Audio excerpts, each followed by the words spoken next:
중국 사태로 인해 중국 전역의 애플 공장과 상점들이 장기간 폐쇄되면서 어려움을 겪고 있는 애플에게 또 하나의 시련이 닥쳤습니다.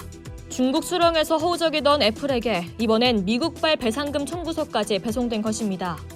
일명 배터리 게이트로 알려진 아이폰의 고의 성능 저하 의혹에 관한 소송에서 애플이 결국 소송 당사자들에게 총 5억 달러에 달하는 합의금을 지불하게 되었습니다. 이일 맥루머스 등 외신에 따르면 구형 아이폰에서 배터리 용량에 따라 성능을 고의로 낮춘 혐의로 소송당한 애플이 5억 달러가량의 배상금을 지불하는 것으로 잠정 합의했습니다.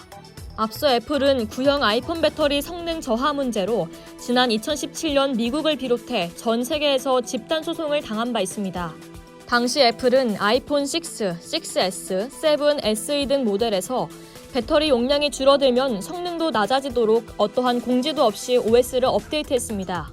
이 때문에 사용자는 자신의 아이폰 수명이 다했다고 믿어 새 아이폰을 구매하거나 배터리 교환을 진행하곤 했습니다.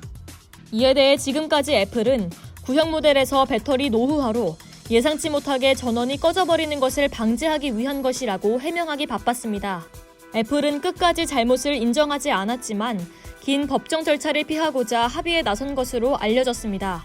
배상액은 아이폰 한 대당 25달러 꼴입니다. 하지만 이러한 배상액을 받을 소비자 목록에서 한국 소비자는 빠져 있습니다. 오로지 미국 소비자만을 대상으로 합니다. 실제로 합의금 지급 대상은 2017년 12월 21일 전까지 iOS 12.2.1을 구동하는 아이폰 6, 6 플러스, 6S, 6S 플러스, 아이폰 SE를 이용하고 있는 미국 소비자들인 것으로 알려져 있습니다. 프랑스는 미국보다 한 발 더 나아가 애플의 소비자 기만 행위에 대해 경종을 울리는 판결을 내렸습니다.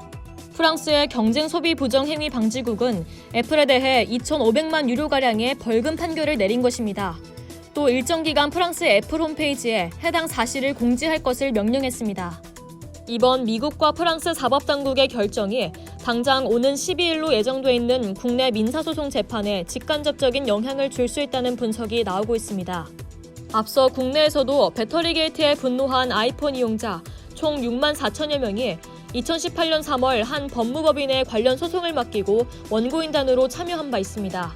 이 법무법인은 서울중앙지방법원에 애플 본사와 애플 코리아를 상대로 손해배상 청구 소송을 제기한 상태입니다.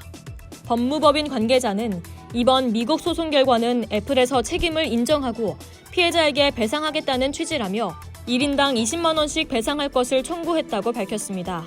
민사소송뿐만 아니라 아직 진행 중인 형사소송에도 영향을 미칠 수 있다는 관측이 제기되고 있습니다.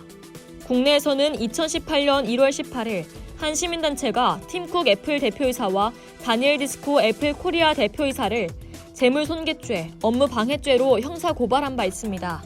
하지만 서울중앙지검은 이 사건에 대해 불기소 처분을 내렸고 이에 반발한 시민단체는 현재 서울중앙지검에 항고장을 제출한 상태입니다. 시민단체 관계자는 일부 국가에서는 벌금 판결도 났는데 우리나라만 쏙 빠지는 것은 말이 안 된다며 검찰과 경찰은 초기 수사 단계부터 사건의 본질인 아이폰 기기에 과학적인 수사 태도를 갖지 않았고 적극적인 수사 의지도 보이지 않았다고 꼬집었습니다. 미국과 프랑스에서 애플에 대한 엄중한 단죄가 나오고 있는 가운데 한국 사법당국이 이번에는 어떤 판단을 내릴지 관심이 집중되고 있습니다. 이상 열도튜브였습니다.